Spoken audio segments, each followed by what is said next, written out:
পাচ্ছেন আমরা সেই আমাদের ভালোবাসার শহর পাংশা শহর। আমরা পাংশা শহরের মধ্যে ইতিমধ্যে প্রবেশ করছি।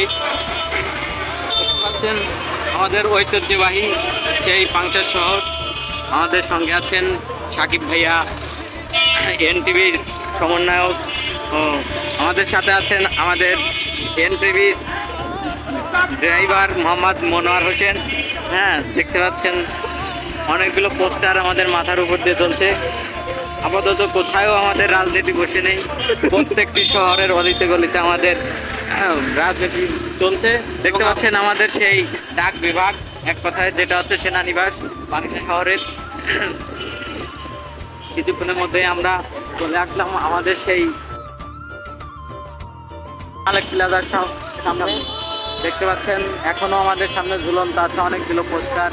তবে এখানেও রাজনীতি থেমে নেই, প্রত্যেকটি স্থানে আমাদের রাজনীতি চলে আছে। পরিস্থিতি যেমনই হোক না কেন আমাদের রাজনীতি সবসময় চলবেই। আমাদের সাথে আছে অতি যানজটের কারণে আমরা খুব ধীরে সুস্থে আমরা চলছি। পাংশা শহরটা অনেক যানজটে ভরা, এখানে একটা ট্রাফিকের ব্যবস্থা করতে হবে, তাহলে পরিবেশটা অনেক ভালো হবে।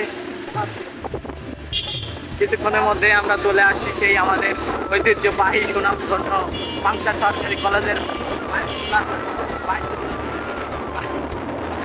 বাইরেই আমরা এখন অবস্থান করছি।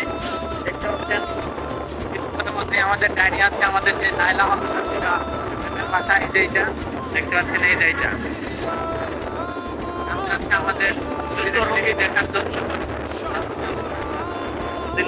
আমাদের পাশে সবসময় লেগেই আছেন আমাদের সাথে। আমাদের সুনামধন্য ঐতিহ্যবাহী একটা দোকান আছে, চপের দোকান। আমরা এখানে চপ খেতে আসি, এই যে দেখতে পাচ্ছেন ওই পাশে। ভালোবাসার শহর পাংশা শহর, রাজনীতি শহর, রাজনীতি শহর। ভালোবাসার শহর পাংশা এখন আর ভালো নেই।